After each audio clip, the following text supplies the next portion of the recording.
जय श्री कृष्ण। परमपिता परमात्मा की कृपा से आप सभी लोग अच्छे होंगे। प्रभु के जंजाल से कोई बच ना पाया है। उसने जो इस संसार का नियम, जो विधि विधान बनाया है, उसकी इतनी सुंदर रचना की है कि उसकी प्रशंसा मैं अपने शब्दों में करूं तो बड़ी छोटी हो जाएगी। शास्त्रकार कहते हैं अवश्यमेव भोक्तव्यम कृत कर्म शुभाशुभम। आपको अवश्य ही भोगना पड़ेगा, चाहे अच्छा करिए चाहे बुरा करिए। इसका अनेकानेक प्रमाण हमारे समस्त संसार में देखने को मिलता है। एक सच्ची कहानी मैं आपको सुनाता हूँ। एक बार दो मित्र होते हैं, बचपन से ही साथ पढ़ते हैं, साथ पढ़ के बड़े होते हैं, दोनों संग साथ व्यापार करना चाहते हैं और व्यापार करते हैं। व्यापार उनका बढ़ने भी लग जाता है, काफी हद तक उनका व्यापार बहुत अच्छा चलता है। उनका एक चेक आया हुआ होता है 80,000 रुपए का। वो सोचते हैं, वो मुंबई से वो सोचते हैं पास कराने के लिए, और सोचते हैं वहीं पैसे निकाल करके जो आवश्यक सामान और होगा अपने व्यापार के लिए वो वहीं से सारा खरीद लेंगे। यह सोच करके वो चले गए। मुंबई पहुंचे जैसे ही, अब 80,000 का रकम देख करके जो दूसरा मित्र था उसके मन में लोभ आ गया कि अगर ये नहीं रहेगा तो 80,000 पूरे मेरे होंगे। वो मुंबई दोनों पहुंचे। जो एक मित्र था उसने क्या किया कि पान लगवाए, दो खाने के लिए दो पान लगवाए।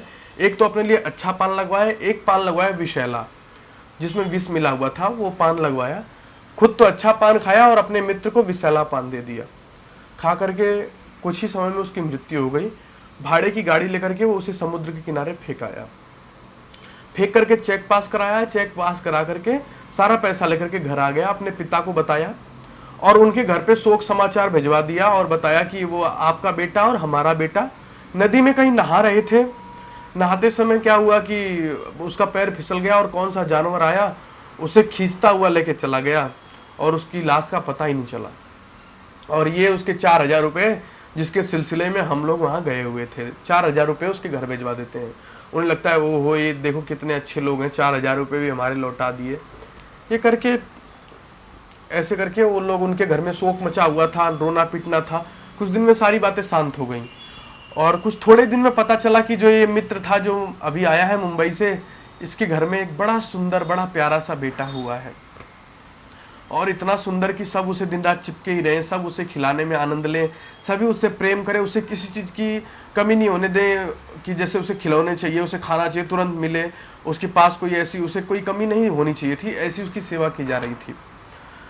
प्रभु कृपा से कुछ दिन बाद वो बड़ा भी हुआ, पढ़ लिख के थोड़ा बुद्धिमान भी हुआ। जब 16 साल का हुआ तो एक दिन शाम को उसके सिर में अचानक दर्द प्रारंभ हो गया।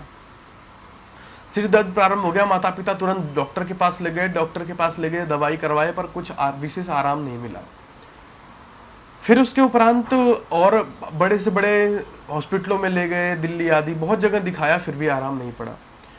फिर डॉक्टरों ने सलाह दी कि आप उसे स्विट्जरलैंड ले जाइए। स्विट्जरलैंड ले गए, वहाँ भी काफ़ी ठंडक प्रदेश है, काफ़ी वहाँ दवा चली, सब कुछ हुआ, परंतु वहाँ भी आराम नहीं हुआ। कुछ समय बाद उनका बेटा ही बोला कि पिताजी अब मैं यहाँ से ठीक नहीं होऊंगा, आप मुझे घर ले चलिए। सारा पैसा कौड़ी भी खत्म हो गया था, बहुत सारे पैसे लग गए थे, कोई ऐसी गली नहीं थी जहाँ जाकर के उन्होंने बच्चे को दिखाया नहीं था। सारा पैसा खत्म हो गया। फिर वो लौट करके घर आए। घर आकर के एक शाम बैठे हुए थे, रोशनी जल रही थी और वो लड़का लगा हंसने। हंस करके बोला, अरे बेटा आप इतने दर्द में हो, हम इतने परेशान, हमने सारा धन संपत्ति आप पे लुटा दिया और आप हंस रहे हो। तो उसने कहा कि आपने पहचाना नहीं मैं कौन हूं। कहा, अरे बेटा तुम मेरे बेटे हो। और कौन हो तुम मेरे बेटे हो। कहा, नहीं आपने पहचाना नहीं, थोड़ा ध्यान से देखिए। जब उसे एकदम ध्यान से गहराई से देखता है तो उसमें उसे अपने दोस्त की शक्ल याद आती है जिसको उसने विषैला पान देकर के समुद्र में फेंक दिया था। और वो हंस करके कहता है कि तुमने मुझे पहचानने में बहुत देर कर दी। और जब तक वो उसे पहचानता था तब तक उसका सब कुछ लुट चुका होता है, सारा धन वैभव संपत्ति सब वो बेच करके अपनी बेटी की दवाई करता है, फिर भी उसका बेटा ठीक नहीं होता है। और इतना ही कह करके कि अब मैं अपना बदला लेने आया था और अब मेरा बदला पूर्ण हुआ, ये कह करके वो अपनी सांस को तोड़ देता है और मर जाता है। इन लोगों को बड़ा दुख हुआ और अपने पाप का बड़ा पश्चाताप हुआ, परंतु अब क्या फायदा था। उस समय ये पूरी तरीके से गरीब और कंगाल हो चुके थे। इनकी हर संपत्ति, जुटाई हुई पूंजी, इनका बिजनेस, हर चीज टूट चुका था। बच्चे की दवाई में इन्होंने सब कुछ लगा दिया था और वो बच्चा अंत में ऐसे बोल करके चला गया।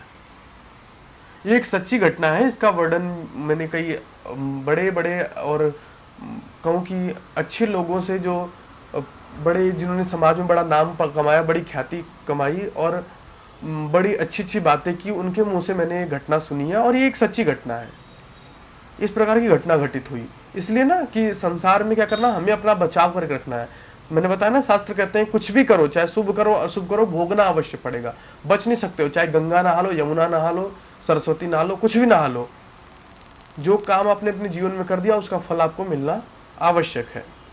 यदि सुबह उठेंगे, व्यायाम आदि करके अच्छे से रहेंगे, मन फ्रेश होगा।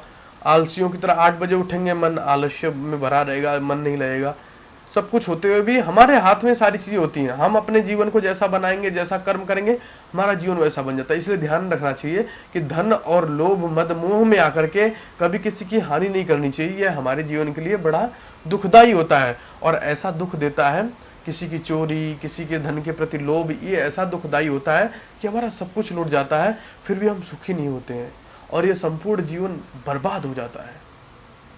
इसलिए क्या करना, हमें किसी के साथ भी 2 रोटी कम खाइए, सुख की खाइए, चैन की खाइए, किसी को तड़पाना नहीं, किसी को सताना नहीं है और जीवन को धैर्यता पूर्वक रख करके अपने जीवन को पूर्ण ईमानदारी, पूर्ण निष्ठा से जीने का प्रयास करिए। परमात्मा आपको बहुत ऊंचे ले जाएगा, बहुत ऊंचे स्तर पे आपका जीवन जाएगा। इतना ही कह के मैं अपनी वाणी को विराम देता हूँ।